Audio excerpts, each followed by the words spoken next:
A Day in My Life dinhi sa Bukid. Hi everyone! Happy Saturday!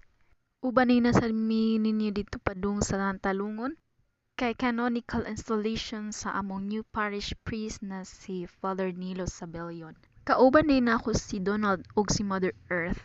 Pag-abot na mo sa simbahan, sayo raman di kaayong mi. Sunabtan na mo ang mass wedding. 9:14 pa, so 10 a.m. pa ang misa.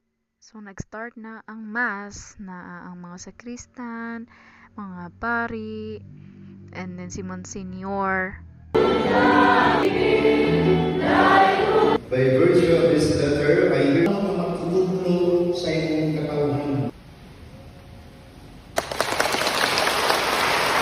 Tinunan, o kahigayunan, na mag-destino. Ug diri jud ka mabilib sa mga offer nila kay tiba-tiba jud nga mga utanon, mga sakot.